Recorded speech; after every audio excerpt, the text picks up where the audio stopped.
You know, fire safety is not a strange topic here on Delmarva Life, but through a partnership of the American Burn Association and local fire and life safety educators, the week of February 5th through the 12th is designated as Burn Awareness Week.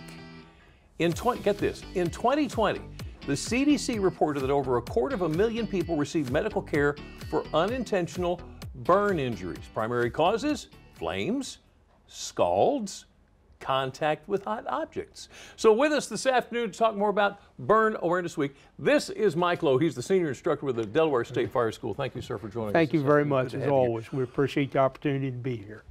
We really need to talk about this with the general public, don't we? Yes.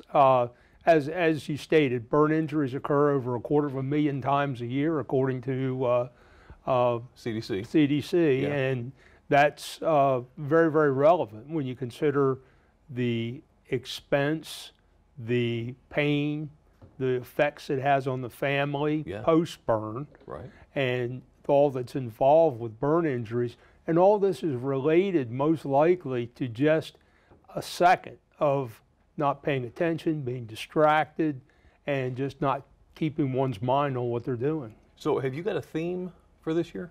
The theme for this year is... Is it scalds? I lost it here. Oh, here it is. Scalds, hot liquids burn like fire. Yes. Wow. And that tells you, just reminds you that the scald injuries and the liquid injuries are just as hot as a flame. Yeah. Very, very relative. And it's not just for children, it's for adults as well, but this can have a terrible impact on kids too, can't it? The statistics tell us that children under the age of 5 are twice as likely to suffer a burn injury. Why? Contact with hot water is one, scald injuries. Maybe the thermostat on one's home hot water system is not set correctly. They recommend, the American Burn Association recommends that your setting be 120 degrees or less. Okay. The National Fire Protection Association says 100 degrees or less. But regardless, you need to monitor that to make sure it's not too hot and can cause a scald injury. That's the major thing. Another thing is coming in contact with hot liquids unintentionally. Huge thing is the kitchen. We talk about it all the time. Yeah. Kitchen's the most dangerous room in the house.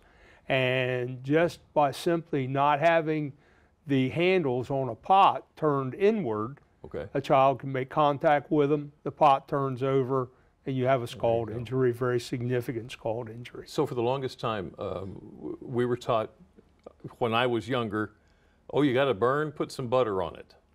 Not recommended. The recommended by any source is run it under cool water, 5 minutes to 20 minutes, and put a dry dressing over top. Then if you need medical attention, seek medical attention. If it blisters up, should we do anything with it? No. Leave it alone? Yes. Just do that? Yes. Okay. So tell me about the Delaware State Fire School. What does the Delaware State Fire School do? Okay.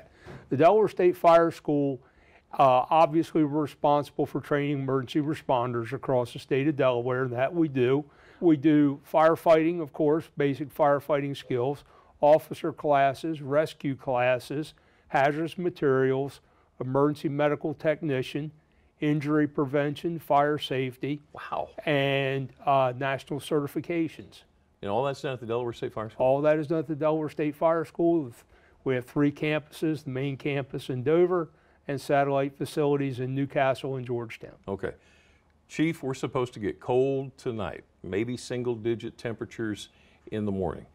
Do you think that is a higher risk for contact burns?